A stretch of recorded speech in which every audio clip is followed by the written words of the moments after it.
The future. Has the first person to live forever already been born?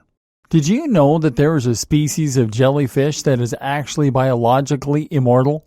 That means that unless it is physically killed by a predator or disease, it will potentially live forever and never die. This is possible because the jellyfish known as a Turritopsis nutricula is able to revert back into its polyp form, much like Doctor Who, and rejuvenate all of its cells as it does. Personally, I believe that this is the most likely way humans will be able to achieve immortality. But that's besides the point.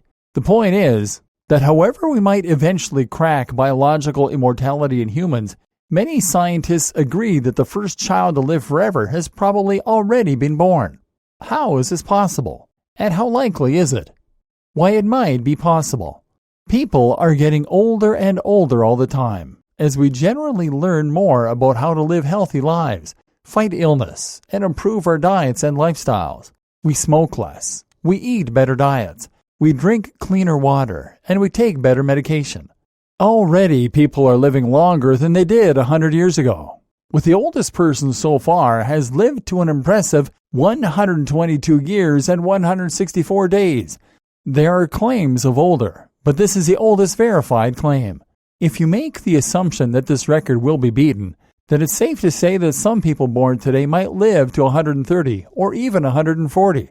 That means that they'll die in the year 2153, by which time technology is likely to be unrecognizable. It has changed drastically in the last 100 years, but according to Moore's law, which states that technological improvement occurs exponentially rather than linearly, the jump should be far greater over the 100 that are to follow. Popular life extension techniques. During this time, it's highly likely that we will see medicines and technologies introduced that can extend our lifestyles. Already there are many signs that this may be the case, and many candidates for the technologies that might do this. For instance, a recent study by the Institute of Regenerative Medicine in Pittsburgh demonstrated that the lifespans of mice could be increased by 200% using injections of stem cells taken from younger mice.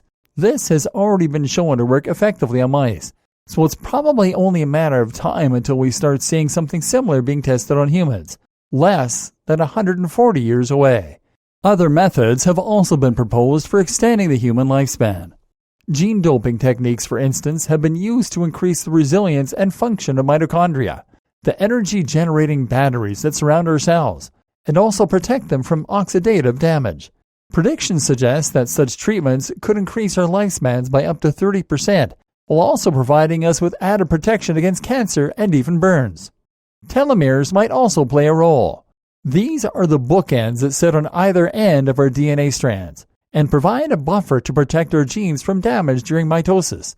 Essentially, each time our cells split in order to reproduce, some of our DNA gets lost at either end.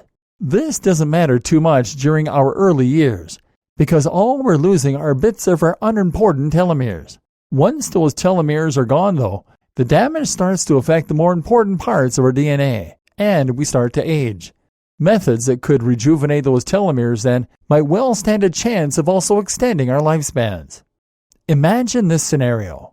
So let's imagine that all these techniques are introduced in the next 140 years and are proven to be successful. It's theoretically possible then that your children might have the option to extend their already longer lifespans by up to 300%, meaning that they could live to be 420.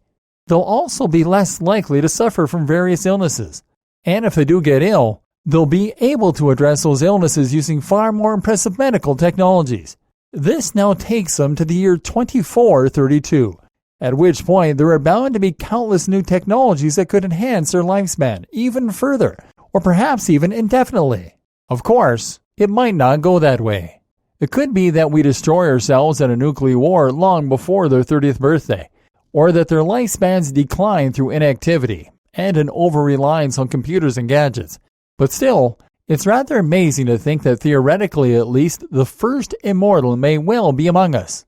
And even though it's rather unlikely, that could even be you. Of course, in the meantime, you need to do everything you can to keep yourself healthy and youthful for as long as possible. Follow the advice in this training. Live by it. Swear by it. It might just help you to live forever.